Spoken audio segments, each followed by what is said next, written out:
Welcome to Winston's Cellar. Relax, listen, enjoy.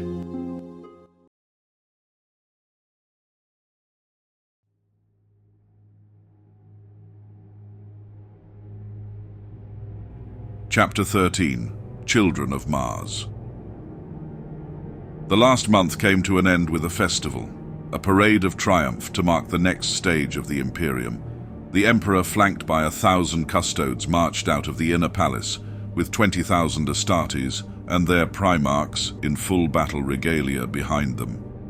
Despite being children, the Primarchs matched a large Terran male in size and walked alongside their gene sons in this great procession. Millions of mortals watched this parade from the sides of the Grand Parade Avenue that stretched from the inner palace to the Lion's Gate. The constant cheering formed a roar of such magnitude, some unfinished parts of the palace great macrostructure started to vibrate from the noise. The onlookers ranged from old Terran nobles on grav perches flitting about to swarms of menial workers from the palace's construction. Each and every one of them screamed their throats raw at the sight of Unity Incarnate's arrival. The conqueror of Terra marched in front of his legions.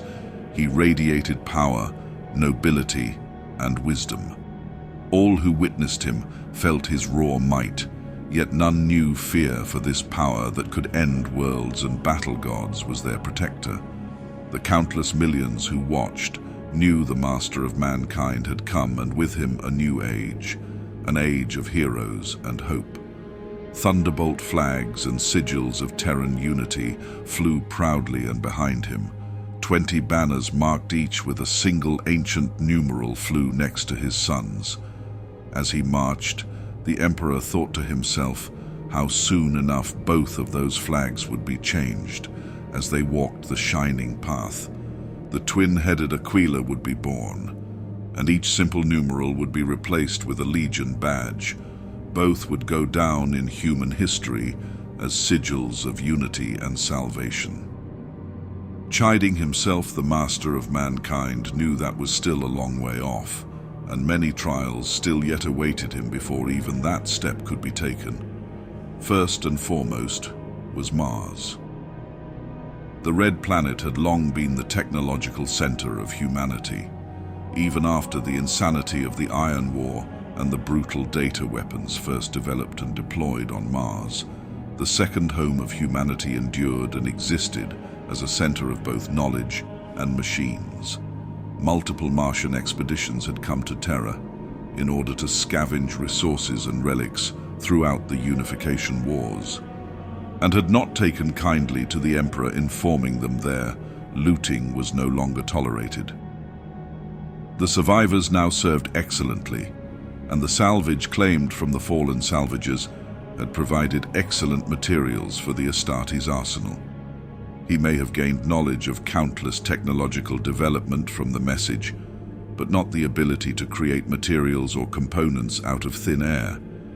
Even with their superhuman size, the legions took multiple hours to reach the Lion's Gate from the inner palace. As they parade came to its triumphant conclusion at the Lion's Gate starport. Here the Emperor's Chariot of the Stars was docked, the Bucephalus. It was a colossal vessel, measuring 20 kilometers in length. Every square inch of the mighty flagship was a master-crafted work of art. 5 years ago, the ancient vessel had been unearthed from its secret vault of Yumhanger, and its repairs had begun. Little over 5,000 years ago, in the guise of an eccentric businessman, the Emperor had commissioned the vessel from the forges of Mars. During the height of the age of technology, it had cost enough credits to buy a few star systems, but it had been more than worth it. The master-crafted vessel lacked any onboard AIs and contained some of the finest technology that coin, influence, and psychic powers could buy. Without an onboard AI, the vessel had been a very expensive and well-maintained space hulk. Aside from its basic life support systems, none of the vessel's functions worked.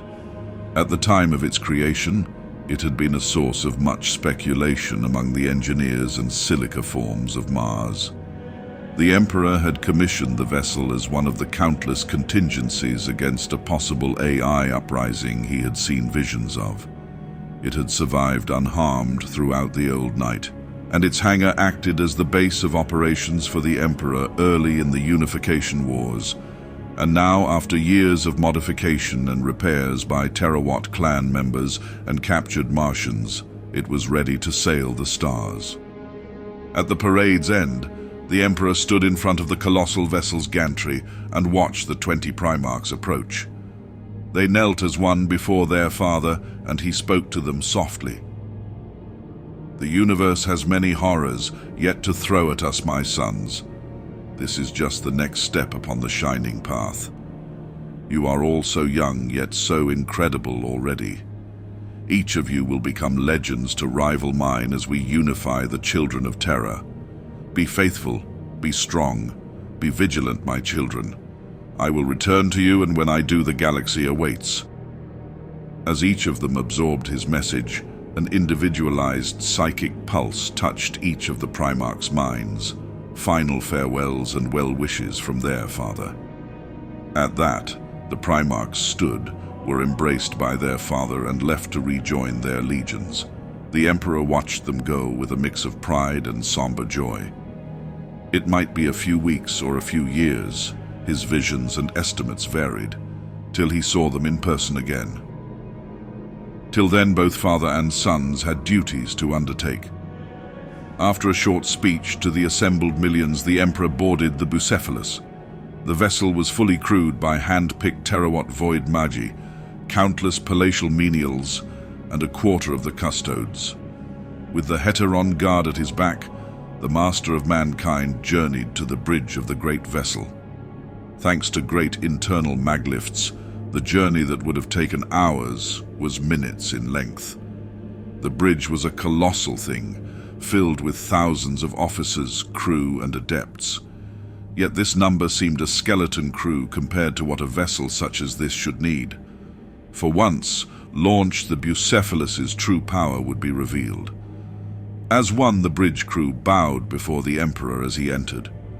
He walked to the command throne of the vessel and spoke to the lead Void Magi, a genius of ancient stalk by the name of Antoanar Pirard. "Is it ready, Antoanar?" the Emperor asked. Twitching with excitement, the Magi bowed ever lower and spoke. "Yes, my liege. The device has been installed exactly to your specifications, and all functions are operating as expected. The Bucephalus is void-worthy and ready for your command." At that, the Emperor signaled the crew to be at ease, and he prepared to take his seat upon the command throne of his new flagship. As he did, thousands of eyes watched him take his place upon the seat of power and felt an unwanted, ghoulish vision of a future not to be. An ancient friend crumbles to dust at the softest touch as the last kernel of energy arcs through our bond. Placed upon the throne, tomb by the somber Praetorian. Final words gave life through the hero spoken to the Praetorian and Warhawk. The galaxy burns, and we are a corpse king on a throne of lost knowledge, holding back the dark. The Emperor dismissed the future memories and reached out with his psychic power. The throne hummed softly as the experimental psi conduits glowed with his power. He channeled his power through them and into the thing dwelling inside the vessel's core. With a gentle psychic pulse, the heart of the Imperium's flagship awoke. During the age of strife, the Emperor had sought countless solutions to the maladies that afflicted humanity and the galaxy. The Imperium was not the first, but the only one that might be able to stem the coming horrors. Some of these plans had produced tools that would, however, assist the Emperor ambition. One of these tools had been installed into the Bucephalus and now stirred. The Cognatu Ferrum had awoken. Psychic energy poured into the machine, and its great crystalline circuit started to light up, as if it were being awoken from some endless dream. The first machine spirit was activated. In a voice that sounded like an echo of the Emperor's own, the machine spoke, "Master, is it time?" In a psionic binary pulse, the machine's creator and owner answered, "Yes, it is time to visit your siblings upon the dragon's tomb." With that acknowledgement, psychic energy poured out of the machine into every corner of the colossal vessel. Generators activated, life support systems cycled up, weapon platforms started to hum, and the Bucephalus came to life. The Cognatu Ferrum had been born during the height of the Iron War, when silica monstrosities driven mad by both the Dragon of Mars and the Warps touch brought ruin to humanity's stellar empire. It was an attempt to create a mechanical intelligence not susceptible to the taint of either steel or flesh. The Emperor had succeeded. It was a wonder of both science and warpcraft that was infused with psychic energy that made it invisible to the dragon's power, and its digital mind was built around a mixture of modified neural scans and the 13 Asimov-Zhuklov laws. It was immune to the warp's corruption and the dragon's control, while possessing capabilities matching a low-grade ASI. Despite all its wonders, the Cognatu Ferrum had one critical weakness: power supply. The machine required a truly tremendous supply of highly controlled psychic energy, and storing such power was an impossibility for human technology.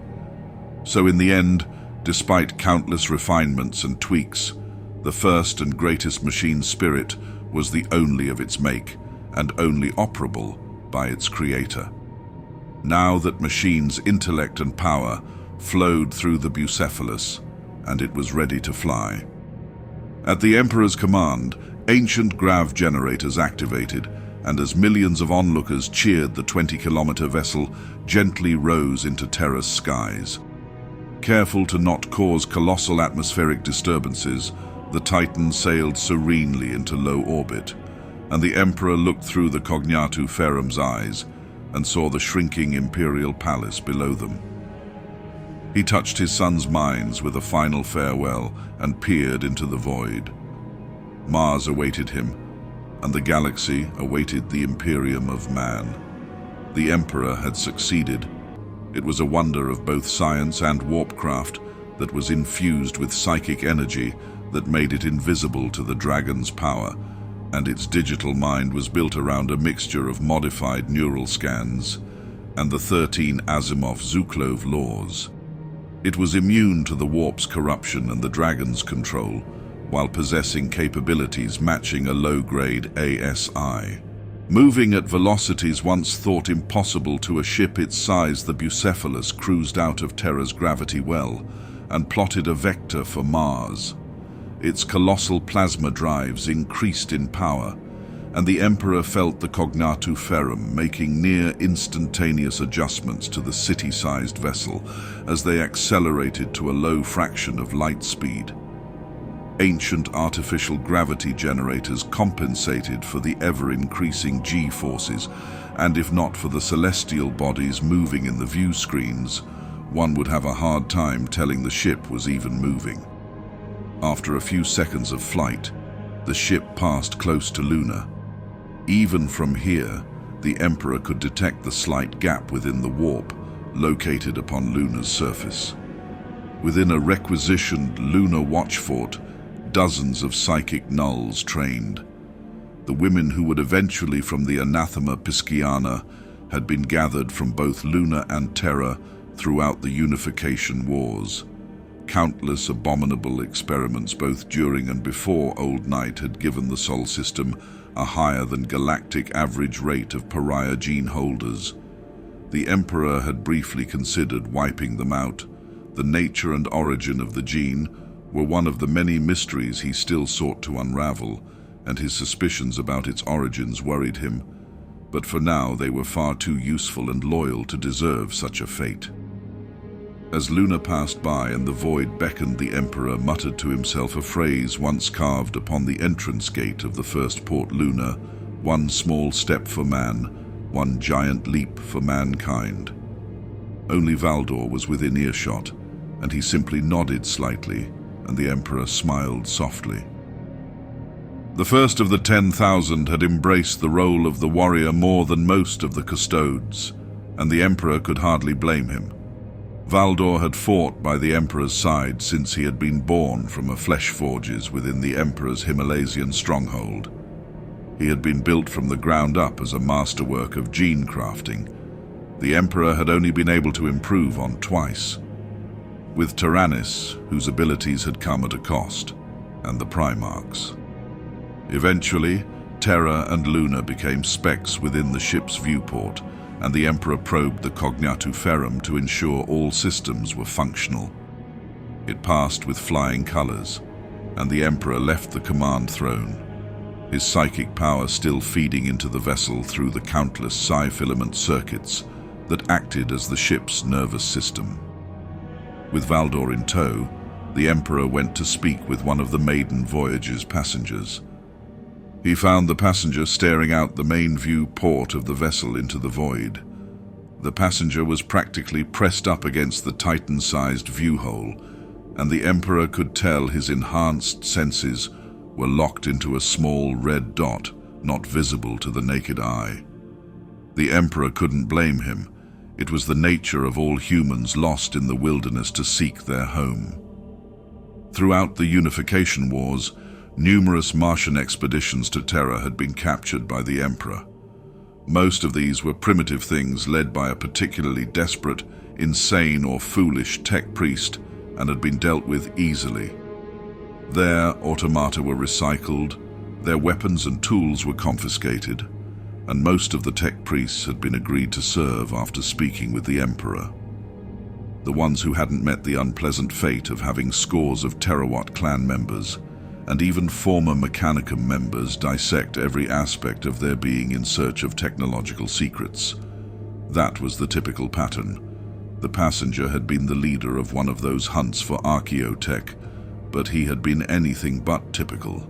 An entire Skitari maniple, 2 Nightwalkers, and a few squads of Legio Cybernetica brazenly landed near one of the early capitals of the Imperium and attacked it in search of a stasis vault of technology the Emperor had declared off-limits, yet too valuable to destroy. This surgical strike was not the haphazard salvage run, but a retrieval operation. The Thunder Warriors had crushed the Skitarii utterly, and the leader of the expedition had been captured alive. That leader now stood before the Emperor, a tech priest known as Belisarius Call. Call was a brilliant and extremely dangerous tech priest who had been slated for execution due to his crime of data predation, blasphemy, unsanctioned augmentation, and attempted an assassination of higher-ranking servants of the machine god. When his assassination attempt on his master failed and a punitive force closed in on his position, Call had activated a backdoor he had built into the forge he worked in. About half of the cybernetic and mechanical forces of his former home, along with numerous allies, rebelled and escaped with him to Terra. An avenging son stalking the ruins of the palace, seeking any means to undo what has been done. Hidden laboratory discovered and a secret uncovered. Communications with a group of refugees from Trisolian open up new possibilities. The Master of Masters is reborn and travels the galaxy in search of knowledge, his inferior hoarding memories and thoughts to be stored in case of calamity. Smiling softly, the Emperor responded, "You never cease to impress me, Call." The tech priest bowed low and responded, "You honor me with such words, my lord." After that, they simply stood next to each other as Mars grew in the viewport. The colossal ring of iron was now barely visible, and the Emperor was reminded of ages past, when under his prodding humanity had reached for the stars and first came to Mars.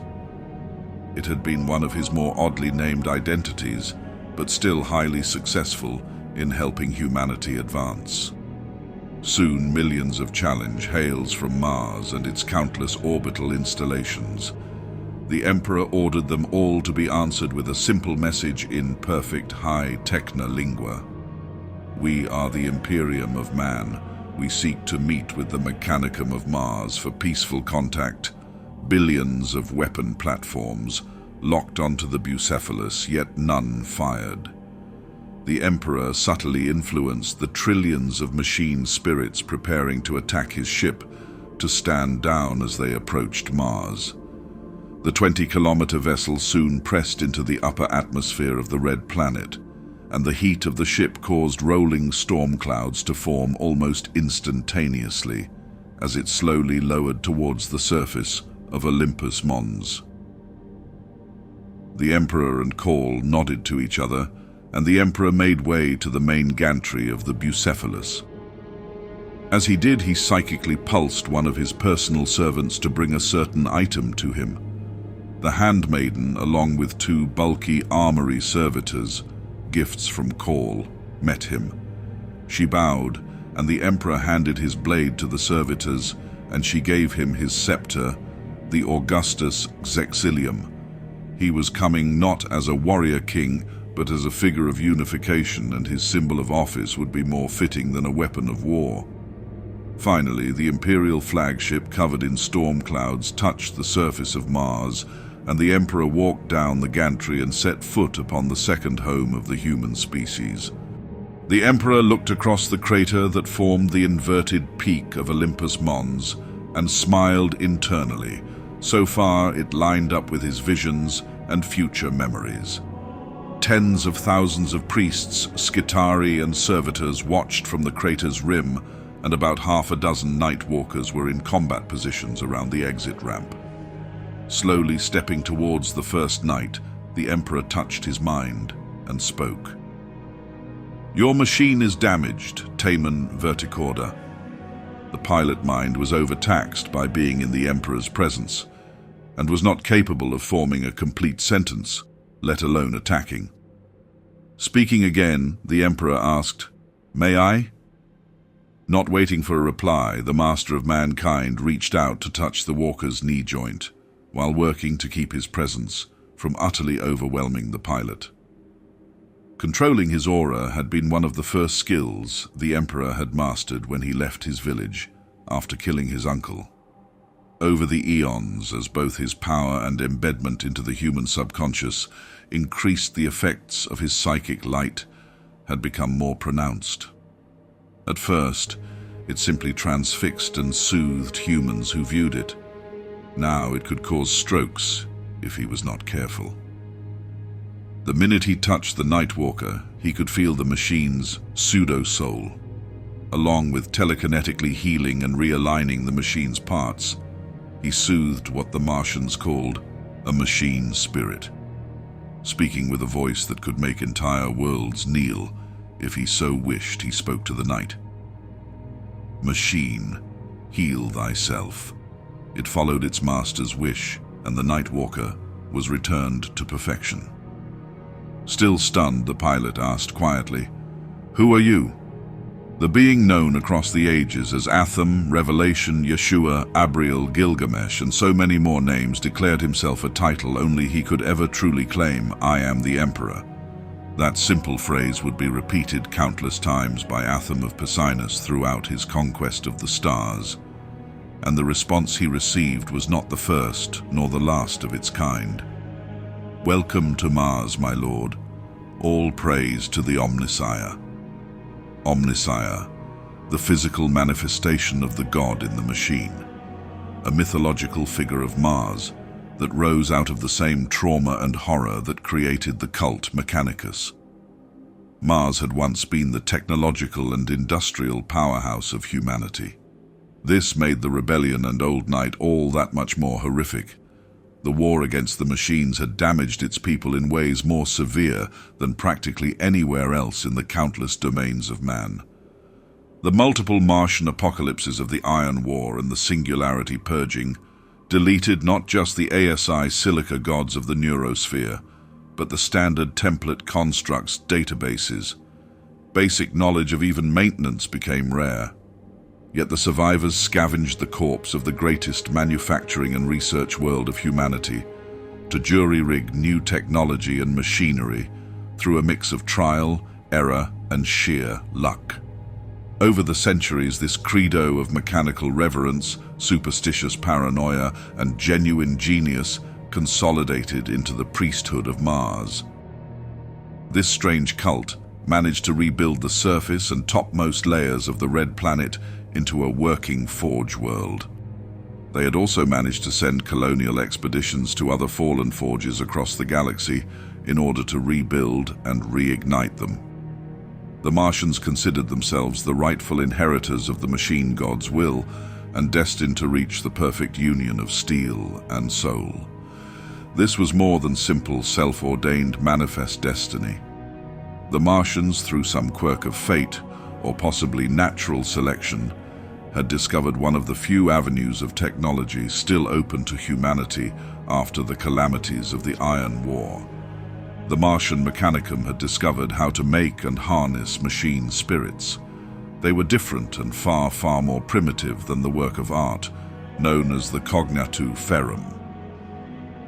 Where the Emperor had installed a soul echo into a machine to create a Psi AI protected from both warp and dragon, the Martians had grown mutilated chunks of brains and used them as computational units.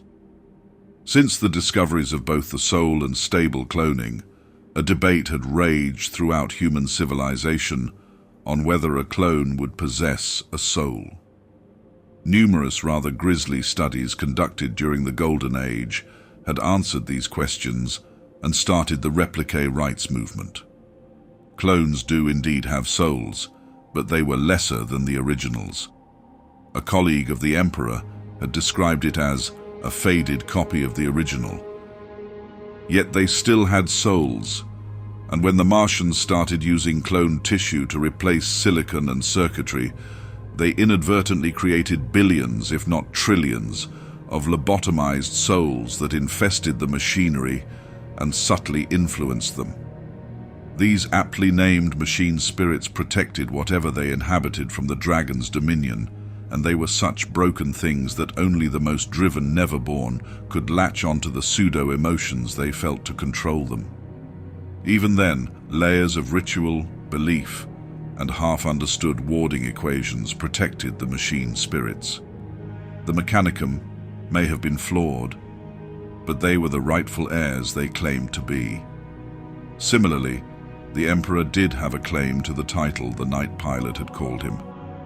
Ages ago, he had bested the true machine god and sealed it beneath Mars' surface to help his species master the material. While his connection to humanity's oversoul and existence as the ward of the faithful dead made him beloved to the machine spirits. The Emperor was the Omnissiah, and he had come to Mars. The Nightwalker and the rest of its squad formed an honor guard around the Emperor as they left the crater. More and more citizens of Mars joined the procession. Soon thousands followed the Emperor in a grand river of Mechanicum red and cybernetic gray. Binary whispers filled the air, and a few particularly brave priests moved in between the knight's legs to catch a better view of the golden stranger.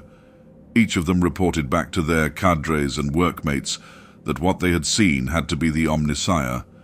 This climaxed when a brash tech priest, whose barely earned surface lung implants rasped with the effort of filtering Mars' atmosphere, rushed up to the Emperor and touched his cloak as if it ensured it was real.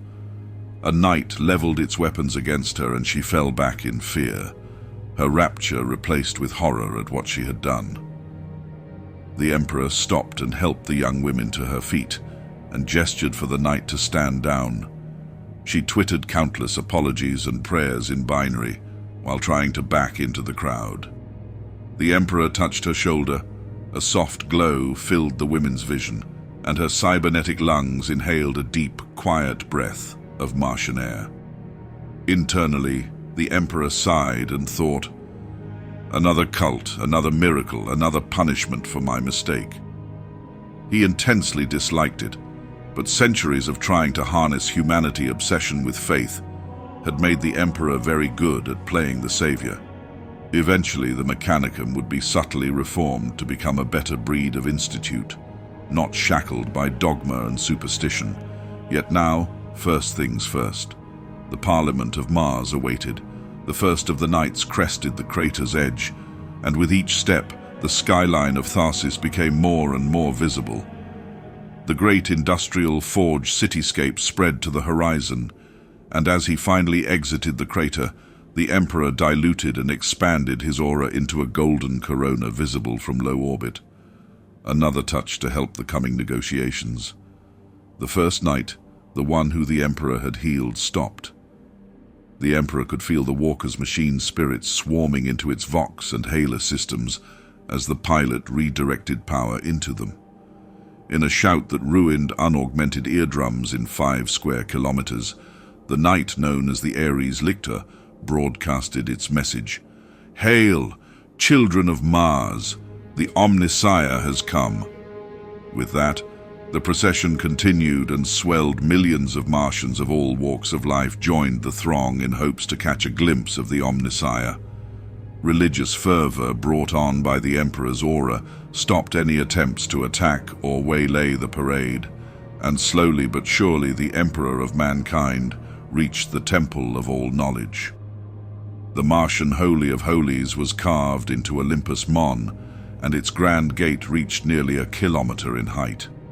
On either side of the temple cavern's entrance were super titans. In another existence, they would be known as Imperator Titans in honor of him. As of now, the twin behemoths that were nearly half the gate's height were aiming city-devastating weapons at the Emperor. With an imperceivable psychic pulse, the brutal machine spirits of the 2 titans submitted to their master, and to their precepts shock the titans each knelt before him. Flanked by the supplicant god machines, the Emperor of Mankind entered the Temple of All Knowledge. Within a year, he would exit the Grand Sanctuary with a first copy of the Treaty of Olympus Mons in hand. Unified at last, the children of Terra and Mars would stand together in the face of a galaxy of woes.